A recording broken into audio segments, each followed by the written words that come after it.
Ora, bem-vindos à série de webinars da Blue Focus. Estes webinars integram o projeto Blue Generation. E o Blue Focus tem como objetivo apresentar especialistas de diversas áreas e que podem contribuir para inspirar vários jovens para integrar esta área profissional da economia azul. O projeto Blue Generation é financiado pelos IEA and Norway Grants e hoje temos connosco Fernando Reis, da Associação SEI Portugal, a quem desde já agradeço ter aceito o nosso convite para participar nesta última webinar que iremos fazer.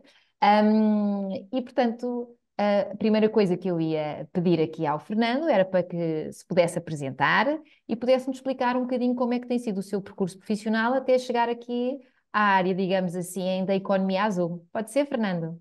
Claro que sim. Em primeiro lugar, muito Obrigada. obrigado. Obrigado pelo convite. Me sinto muito honrado em estar aqui e em representar a Associação SEI Portugal e o Sharks Educational Institute.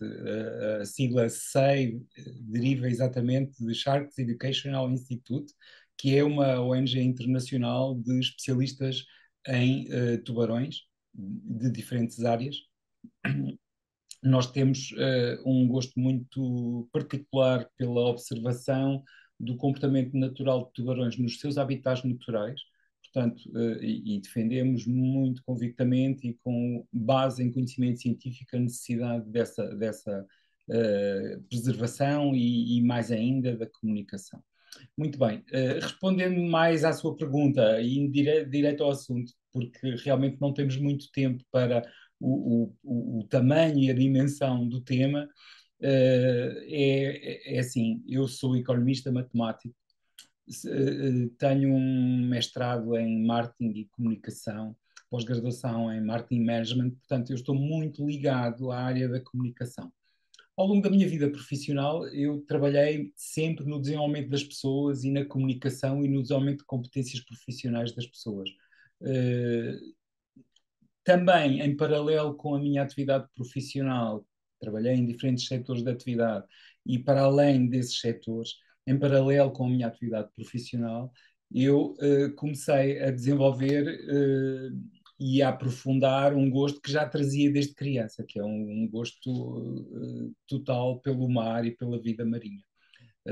Era muito jovem, se calhar tinha 8 ou 9 anos, quando comecei a surfar e comecei a pôr uma máscara na cara e um snorkel, um tubo e começar a olhar para debaixo d'água e aquele mundo submarino atraiu-me muito. Claro que depois fiz muita formação, ainda hoje faço formação, eu hoje sou guia de mergulho de tubarões e sou formador de instrutores de mergulho com tubarões. Os tubarões é um outro mundo. Pronto, há mais de 550 espécies diferentes de tubarões cientificamente identificadas, vivem em todos os oceanos, de certa forma ocupam os lugares de topo das cadeias alimentares, das redes tróficas onde habitam e acabam por ter um papel fundamental para o equilíbrio da vida marinha. É um bocadinho esta a resposta que está muito ligada ao meu percurso profissional, porque é que eu hoje dedico todo o tempo que posso à divulgação da importância dos tubarões, é por isto, é a minha vida profissional que foi sempre muita preocupação com os outros, com as pessoas, com o planeta, com o desenvolvimento das pessoas e depois a minha paixão, que é a minha paixão pelo mar e pela vida marinha. Muito obrigada, acho que foi esclarecedor e mais uma vez muito interessante perceber como várias formações e como aquilo que é o nosso percurso de vida depois vai caminhando, digamos assim, num percurso que acaba por chegar até à economia azul. É verdade. Fernando, agora, ir perguntar, uma vez que está ligada a essa associação, se nos podia apresentar um bocadinho a associação e também os projetos que ela desenvolve. Sei que me preparou uma apresentação para nos Sim, mostrar e que nela também vai enfocar muito naquilo que são as oportunidades, que o mercado de trabalho pode oferecer aos jovens neste setor. Portanto, se calhar aproveitava para lhe fazer quase duas questões numa, que era a apresentação da associação e dos projetos e, ao mesmo tempo, também as oportunidades de emprego. Pode ser? pode ser, Ok. sim. Se quiser O fazer a tema. apresentação, pode usar também aqui a partilha de Sim, imagem. posso partilhar. Eu vou Força. partilhar realmente aqui uma apresentação. O tema é muito vasto e então eu vou pedir-lhe, se não se importa, para começar primeiro a falar um bocadinho mais da economia azul e deste planeta onde nós vivemos. Penso que já estão a ver Já o estamos já. monitor. Pronto. Nós vivemos num planeta que mais de 70% da superfície, tem mais de 70% da sua superfície coberta por água salgada. Portanto, isto se calhar tem algum significado. Quando nós falamos em sustentabilidade, às vezes nós pensamos só em sustentabilidade ambiental, dependendo muito da perspectiva e da posição onde nós nos colocamos profissionalmente, podemos pensar só na sustentabilidade do negócio, na sustentabilidade empresarial e das organizações, ou então se estamos ligados a um setor mais social, preocupamos com as pessoas, em ajudar as pessoas e estamos muito mais ligados, se calhar, a áreas como a educação ou como a saúde e menos olhar para as empresas ou olhar também menos para o planeta. Acontece que quando se fala em sustentabilidade, a sustentabilidade é como se fosse um banco com três pernas. Um banco com três pernas consegue se manter de pé. Nós temos este planeta, conseguimos viver nele porque nos temos preocupado até hoje com estas três pernas do banco. Se falharmos numa delas, estamos tramados, não tenho outra palavra. Pronto, precisamos de entender esta necessidade de equilíbrio nestas três dimensões permanentemente.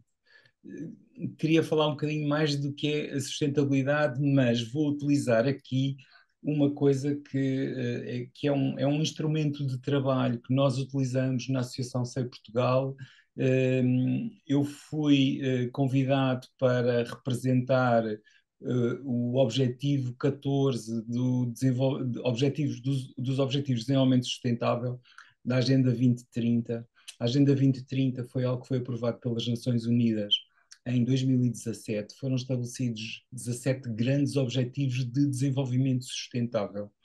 E estes 17 grandes objetivos têm pessoas dedicadas a cada um deles. A aliança dos ODS, Objetivos de Desenvolvimento Sustentável de Portugal, é digamos que é uma pan-organização nacional que reúne especialistas das diferentes áreas. E eu fui convidado por esta organização para ser o embaixador de Portugal ou melhor dizendo, ao contrário, para ser o embaixador do Objetivo 14 da Agenda 2030 das Nações Unidas em Portugal. Por isso, trouxe também para a Associação SEI Portugal este instrumento, esta ferramenta que nos dá uma leitura muito fácil. Como eu vos disse, existem 17 objetivos e eu agora vou falar-vos exclusivamente da vida debaixo d'água, o que não quer dizer que os outros objetivos não sejam também muito importantes. Normalmente, os objetivos mais ligados à sustentabilidade ambiental são muito maltratados. Infelizmente, ainda hoje estamos a gravar isto no final de 2023 e parece que as pessoas que trabalham o objetivo 13 da ação climática, a vida debaixo d'água, o objetivo 14, a vida na terra, o objetivo 15, parece que são malfeitores ou são. Eu nem tenho palavras, porque as autoridades tratam muito mal estas pessoas, as pessoas que são especialistas, cientistas que trabalham nestes assuntos. Apelidam-nos de mentirosos, enfim, a legislação não é para cumprir nestes três objetivos e nos outros também vemos com muitas dificuldades, mas estes três sofrem imenso.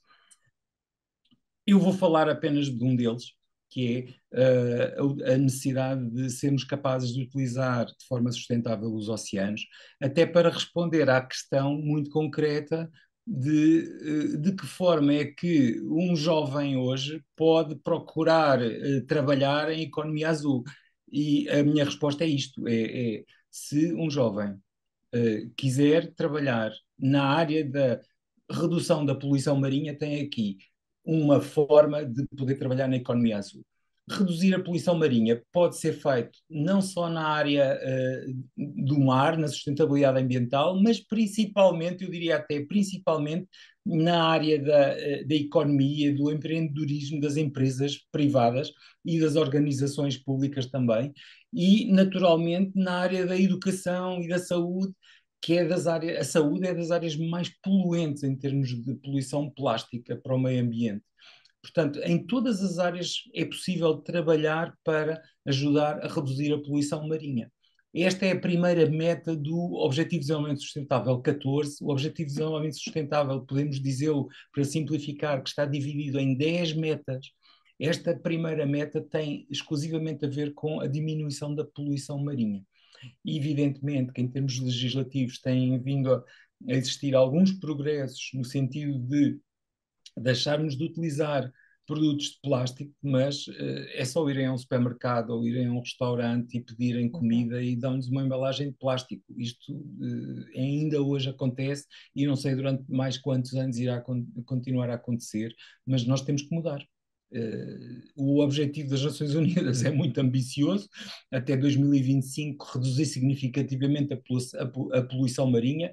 A má notícia é que não vai ser possível cumprir este objetivo, mas, enfim, está aqui a boa intenção e é uma área de trabalho importante.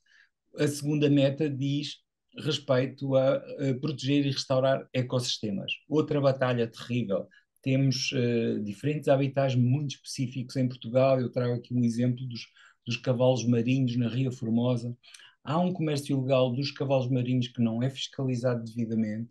Até 2030, as Nações Unidas pedem para se passar a gerir de forma sustentável e proteger ecossistemas marinhos costeiros. E Portugal parece que não tem costa marinha, ou seja, não tem sido feito muita coisa.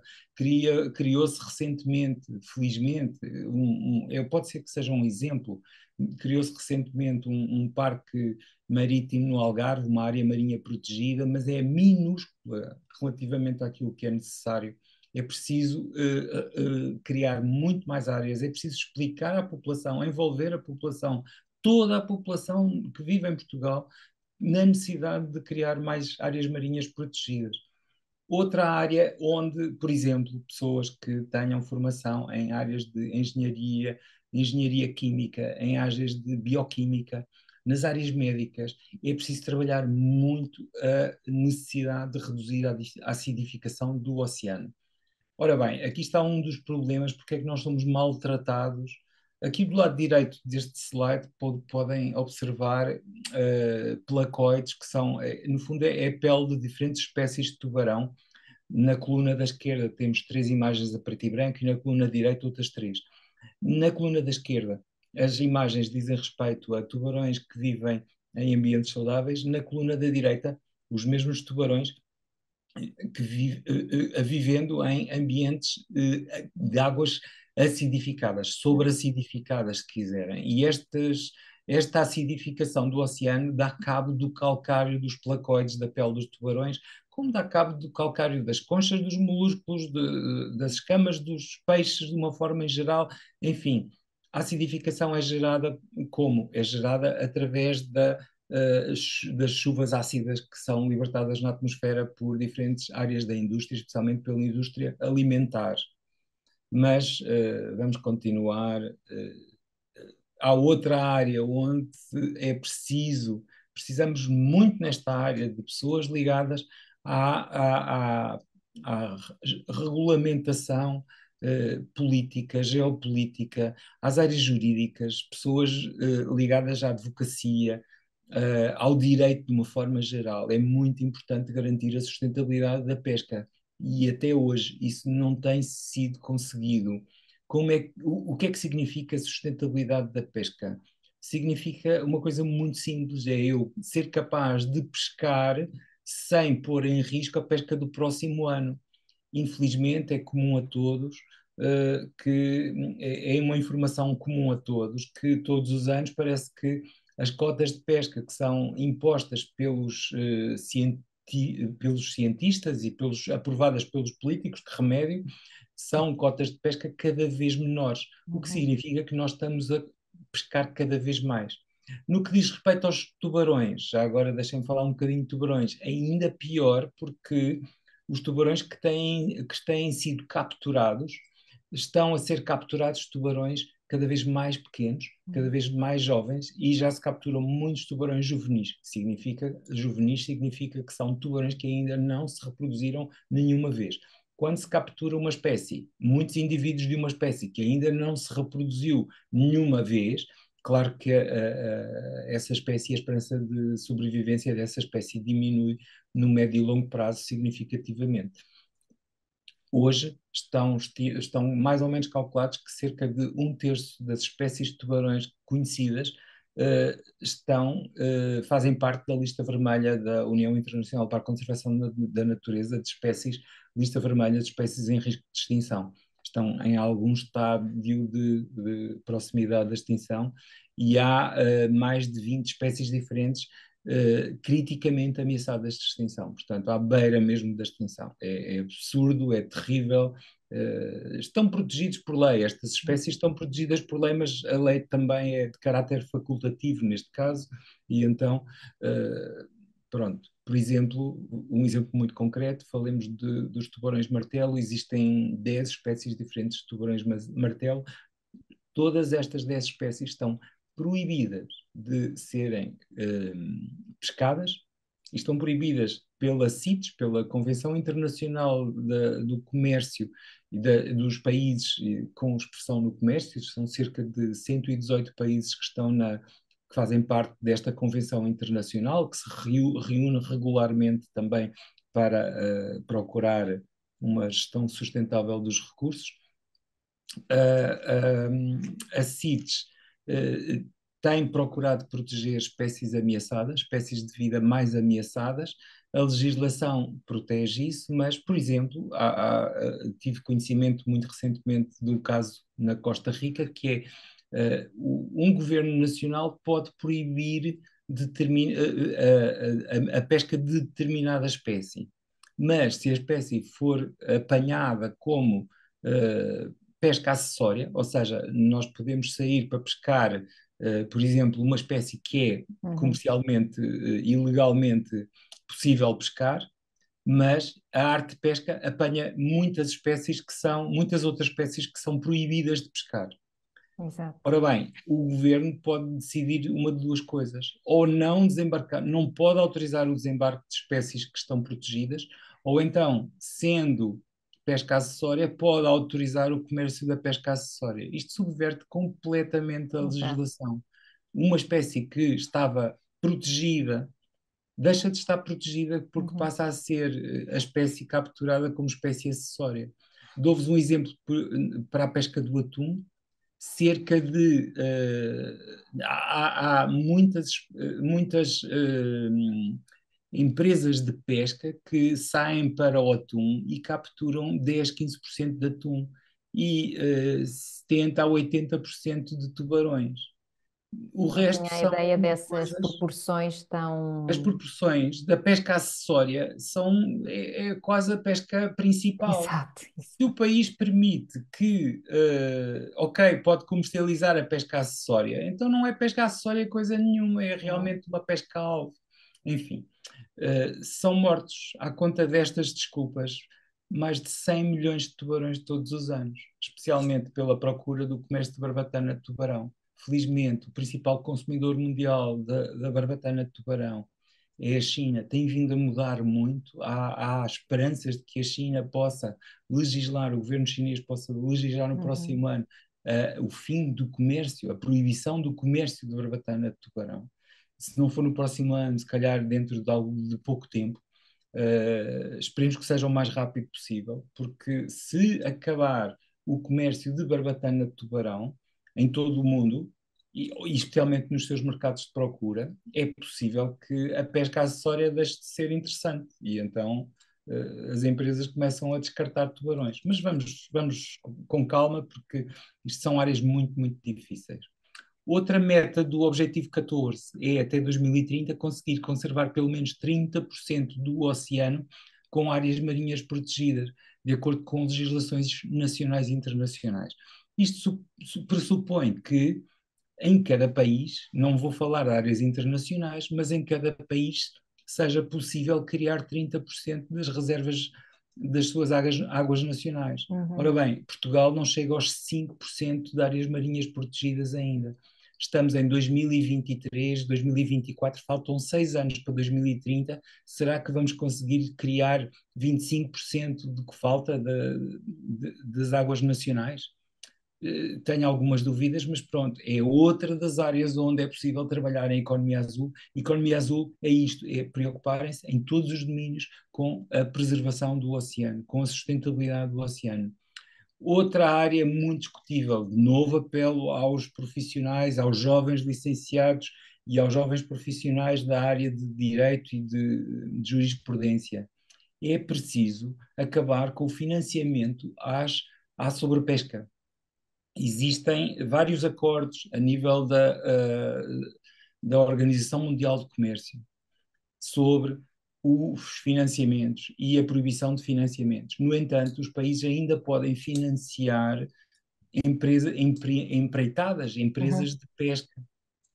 A União Europeia, vou-vos contar uma história muito rápida, a União Europeia compra águas nacionais aos países da costa ocidental africana e compra os direitos de pesca a Marrocos, vai por ali abaixo, ao Senegal, à Costa do Marfim, aos Camarões, toda a costa ocidental.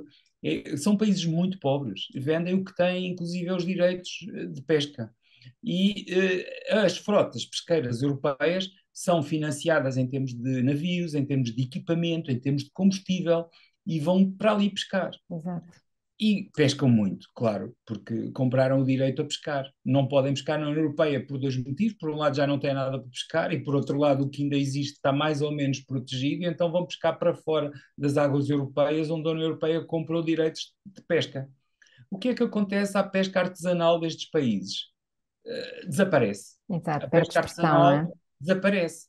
Os pescadores já há vários anos começam a chegar a casa e começam a chegar às aldeias sem peixe, de barcos muito pequenos, e vêm passar os grandes barcos europeus a pescar com altas tecnologias.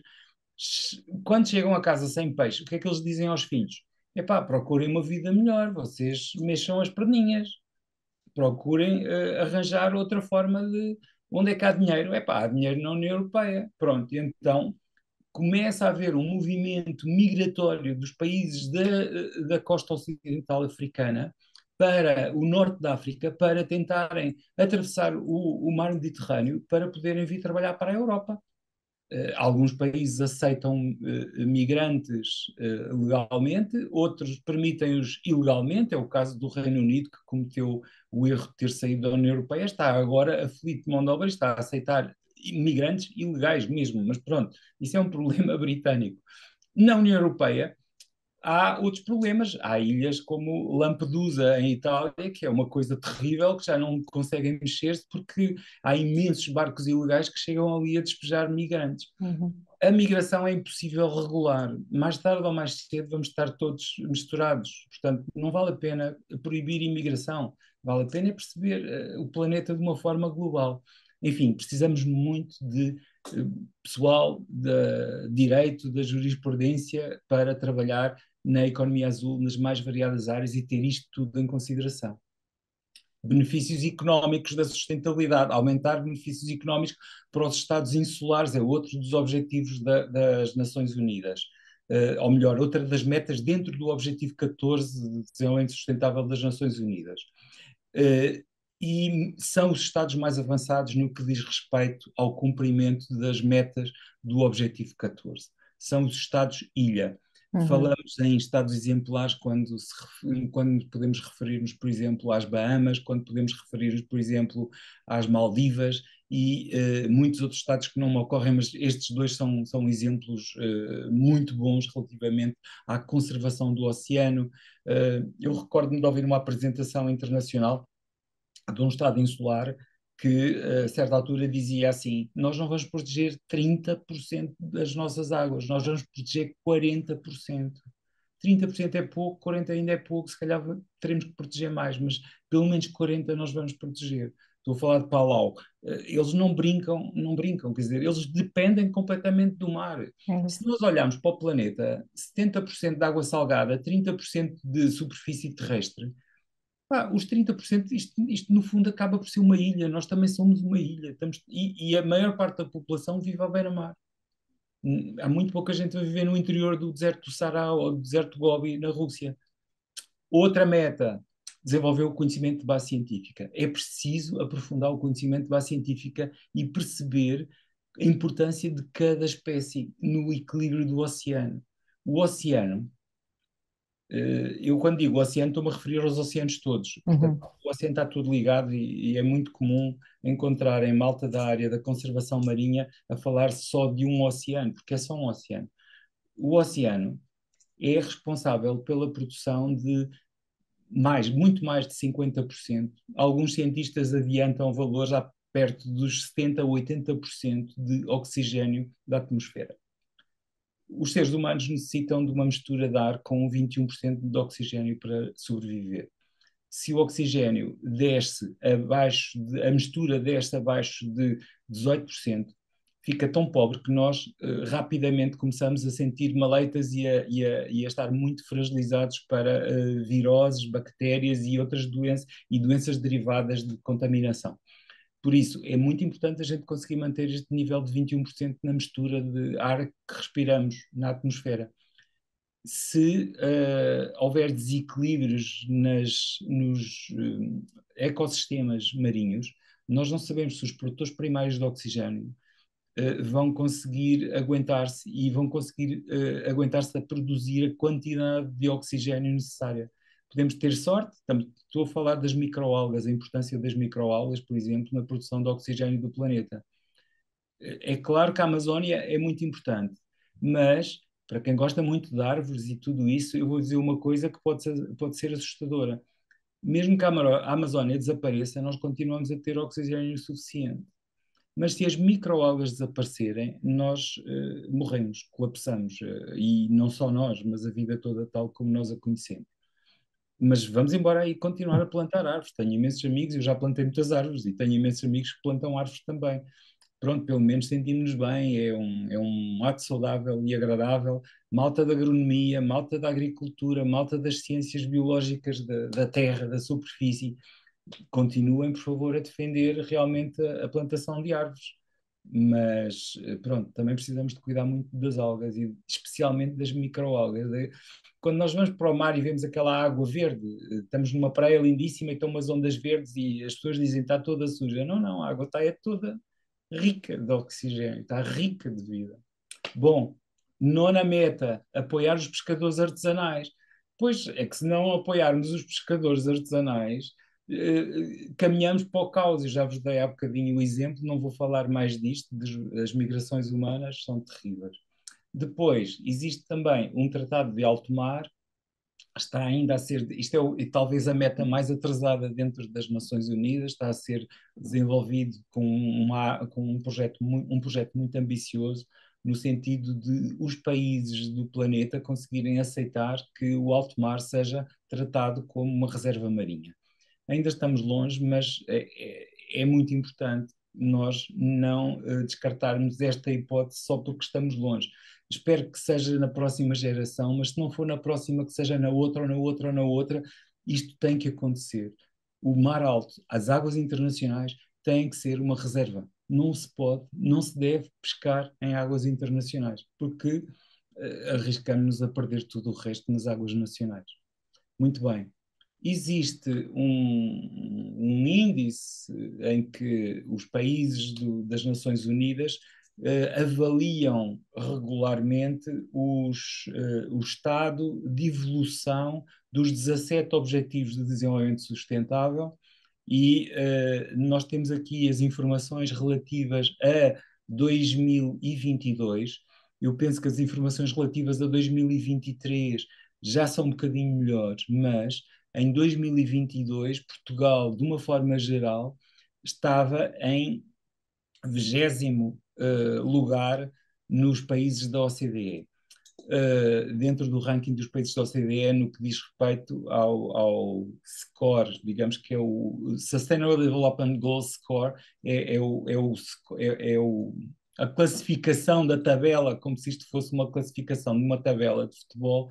Nós estamos em 20º lugar no final do ano passado. Vamos ver como é que ficamos este ano. Há esperanças de que melhore um bocadinho, embora não se melhore assim de repente. Mas, enfim, reparem, no entanto, a situação desde 2017 até ao final de 2022. Claramente, Portugal melhorou no objetivo sétimo, que tem a ver com a energia limpa, portanto, há muito trabalho na área da produção de energia mais limpa. Melhorou na pobreza, se calhar há outras pessoas, pode haver pessoas já com outra opinião, ou isto pode mudar, mas melhorou também na igualdade do género e melhorou na qualidade das águas. Depois, há alguns objetivos que melhoraram ligeiramente, há três objetivos que se mantiveram estáveis e há dos 17, há um objetivo que piorou. Um objetivo de desenvolvimento sustentável está pior hoje em Portugal do que estava em 2017. Qual é? É o tratamento da vida debaixo d'água, é o tratamento dos recursos marinhos. Portanto, aqui pode-se perceber bastante bem qual é a importância que Portugal tem dado, que os decisores em Portugal têm dado, as empresas, as pessoas de uma forma geral dão à vida debaixo d'água. Existe então este índice internacional. Dentro dos países da OCDE, Portugal está muito perto. Portugal tem um índice de 0 a 100, estamos com 69,1. A OCDE está em média com 70,7. Pronto, e quando nós começamos a ver ali outros países, por exemplo, a Oceania está a 100%, estamos a falar do objetivo 14. São países, na Oceania são países ilha, eles preocupam-se muito com o sítio onde vivem e percebem bem o que está a acontecer. Portugal parece um país ali ao lado da Suíça ou da Áustria, parece que não tem mar e está realmente muito mal e eu estou envergonhadíssimo porque eu sou embaixador do Objetivo 14 e afinal parece que isto está pior e não tenho feito nada. Pronto, preciso muito da ajuda da malta mais nova, nós todos precisamos da ajuda dos novos licenciados e dos novos quadros nas mais diversas áreas, não é só nas áreas das ciências ou da biologia, é mesmo nas áreas da engenharia, da saúde, da educação muito, precisamos muito da educação, mas enfim. Eu gostava de falar agora um bocadinho, só para terminar, estou mesmo a terminar a Ok, apresentação, ok. falar um bocadinho da Associação Sei Portugal. Portanto, a Associação Sei Portugal é, digamos que, o braço da Chartered Educational Institute em Portugal, e o nosso trabalho é sempre baseado e sempre orientado para a educação ambiental marinha e, claro, temos muita esperança nos mais jovens, portanto, dedicamos muita comunicação a eles, sem descurar comunicação aos mais velhos, como é evidente. A nossa visão é melhorar o conhecimento público geral sobre a importância dos tubarões como reguladores dos ecossistemas e depois passar esta mensagem aos stakeholders, digamos que às partes interessadas. Já fizemos palestras para pescadores, por exemplo, os pescadores são das pessoas mais interessadas em saber porque é que nós dizemos que não se devem pescar tubarões.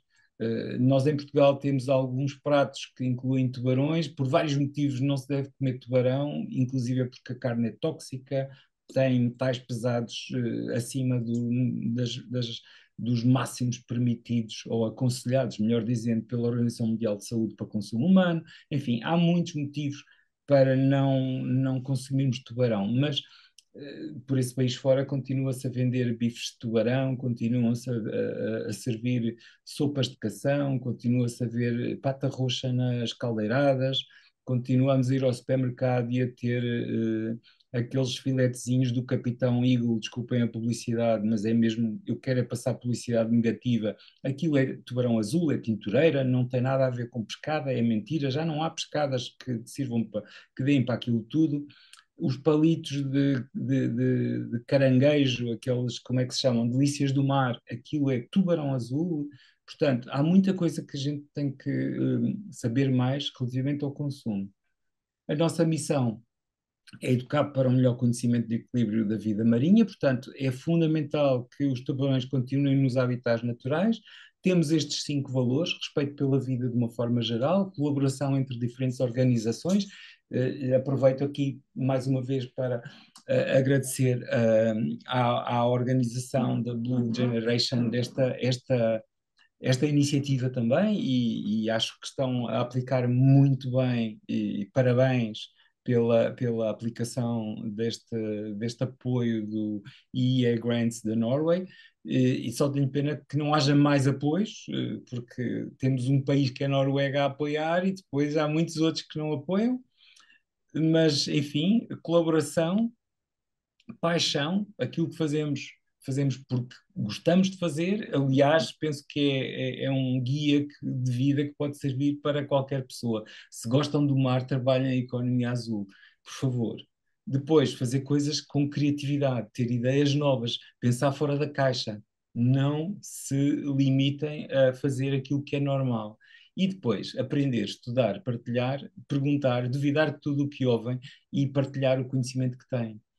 Pronto, tinha aqui uma área de perguntas e respostas, vamos deixar disso, mas o que é que cada um de nós pode fazer? Primeiro que tudo, abster-se de comprar produtos que possam conter tubarão nos seus derivados ou na sua composição. As pastilhas de cartílago também são outra fraude.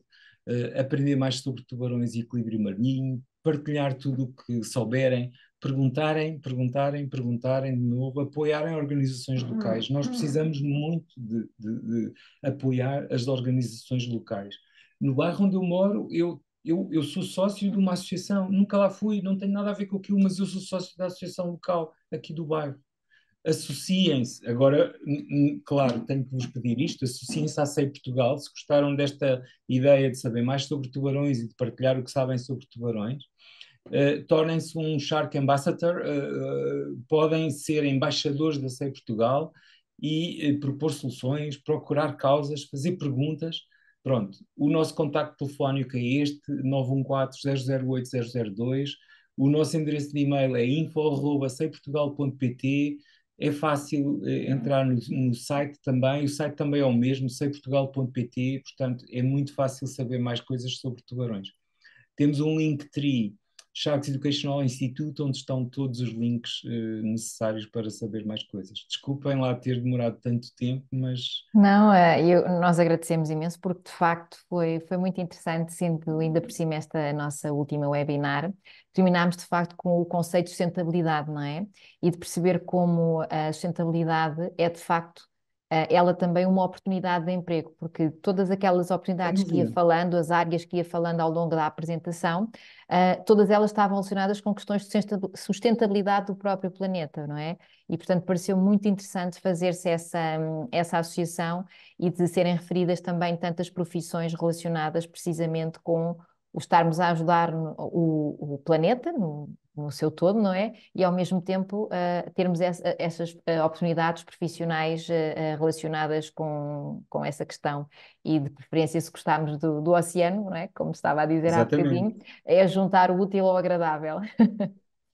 Por último, se calhar gostava só de perguntar, uma vez que já foi feita aqui tanta alusão a estas questões profissionais, uma vez que a SEI Portugal tem várias ações de voluntariado, de educação ambiental, enfim, várias ações com jovens, se quando vocês fazem essas ações, os jovens, quando estão convosco nessa atitude de envolvimento mais ativa, não é? Se eles já pensam nisto enquanto oportunidade profissional ou pensam apenas do género, olha, vamos fazer isto porque tenho uma causa que eu gosto de trabalhar, mas ainda não associam muito isto à questão profissional. Sim. É assim, alguns naturalmente não associam, mas nós tentamos manipular ao máximo, ou seja, tentamos passar a informação e têm que associar, é inevitável, mais tarde ou mais cedo. Se não forem as próprias pessoas a querer fazer, elas vão ser obrigadas a fazer depois, mais tarde. Portanto, é preferível serem as pessoas de uma forma proativa a fazer. E quando eu digo pessoas, os jovens, não é? Eu penso que passei algumas imagens, algumas fotografias de alguns casos, de exemplos e não passei das escolas. Nós colaboramos bastante com as autarquias que nos abrem as portas das escolas Uhum. e vamos às câmaras municipais. As câmaras municipais, de certa forma, fazem a gestão de uma parte do ensino, algumas mais, outras menos, varia de câmara para câmara, mas elas estão muito ligadas à área da educação nas escolas. e nas escolas nós fazemos diversas apresentações e projetos de desenvolvimento, sobretudo de conhecimento Uhum. dos mais novos, não é? Trabalhamos com o primeiro, segundo e terceiro ciclo e com o ensino secundário. Claro que eu já estive também presente em algumas apresentações de congressos e algumas apresentações específicas para algumas faculdades. Aliás, ficaria encantado que daqui surgisse, por exemplo, um convite para ir falar à Faculdade de Direito ou para ir falar à Faculdade de Engenharia. Eu adorava ir, mas pronto, preciso ser convidado para tal. Agora, nós trabalhamos mesmo com projetos de educação ambiental marinha com as escolas e com os professores. Uhum. Depois, desenvolvendo esses projetos por turma, é possível que cada turma ou grupo de trabalho possa querer saber mais sobre determinada espécie de tubarão, por exemplo, e Exato. o papel que ele tem, e porque é que é importante ele estar vivo no oceano, e o que é que ele controla, e pronto, conhecer a rede trófica do habitat desse tubarão é muito, muito importante. Nós podemos fazer esse trabalho e temos feito esse trabalho com algumas turmas e com outras fazemos apresentações de uma forma geral. Aproveitamos todas as oportunidades, por exemplo, qualquer evento, como seja o Dia da Terra, ou o Dia do Oceano, ou o dia disto, ou o dia daquilo, nós podemos desafiar, e às vezes fazemos-lo com escolas também, vamos até à costa, limpar lixo marinho. Uhum. Limpar lixo marinho é limpar plástico. São 12 milhões de toneladas de plástico por ano que vão parar ao oceano. A maior parte do plástico vai para o oceano, vai para o fundo do mar, mas há muito plástico que flutua e que depois o mar nos devolve. Devolve onde? Devolve nas costas, devolve na praia, enfim, e há plásticos e há microplásticos, plástico fragmentado. O plástico foi o melhor material e o pior material inventado, simultaneamente o melhor e o pior material que a espécie humana já inventou. Portanto, temos que viver mesmo com plástico, mas temos que limpar o mais possível e reduzir o plástico, reutilizar o que for possível. Enfim, temos que alterar os nossos hábitos de consumo. A área do consumo também é uma área muito importante, a área da logística também é uma área muito importante e muito relacionada com a economia azul. Nós temos que alterar as opções de escolha.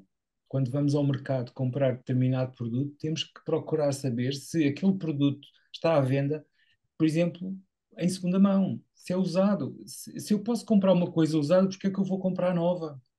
Não faz sentido. Temos que É isso. reutilizar, reparar, reduzir. São os três R's principais. Antigamente falava-se muito em reciclagem, porque não sabia muito bem o que era aquilo. Agora começam-se a fazer estudos muito preocupantes sobre a reciclagem. Cuidado, a reciclagem não é a galinha dos ovos de ouro, bem pelo contrário. Tem Mais muito uma área perigo. aqui de emprego, de exploração, não é? Sem dúvida, sem dúvida. A reciclagem tem muitos perigos escondidos, é preciso comunicar isso e é preciso explorar melhor a reciclagem e as alternativas. As Uhum. alternativas passam principalmente pela redução, pela reparação e reutilização. O Fernando falou aqui de uma questão muito interessante e sem querer alongar-me muito, de comunicar e de fazer chegar esta informação às pessoas e, portanto, também tinha referido no início que tinha formação na área do marketing e muito ligada à comunicação Sim, e, portanto, esta é uma área muito importante, ou seja, se nós queremos trabalhar também a mudança de mentalidades, temos que ter a oportunidade dessas mentalidades serem sujeitas, não é, a factos concretos, a informação concreta que lhes permita exatamente. depois decidir em termos pessoais e, naturalmente, também em termos profissionais. Fernando, mais uma vez foi um gosto ouvi-lo, foi muito interessante fecharmos efetivamente com chave de ouro com a questão da sustentabilidade como pano Obrigado. de fundo desta webinar e de perceber uma ligação muito estreita entre as profissões de futuro e sustentáveis na economia azul e a sustentabilidade do próprio planeta. Obrigada. Obrigado e parabéns mais uma vez pela vossa iniciativa e Obrigada. espero ver-vos proximamente. Obrigado.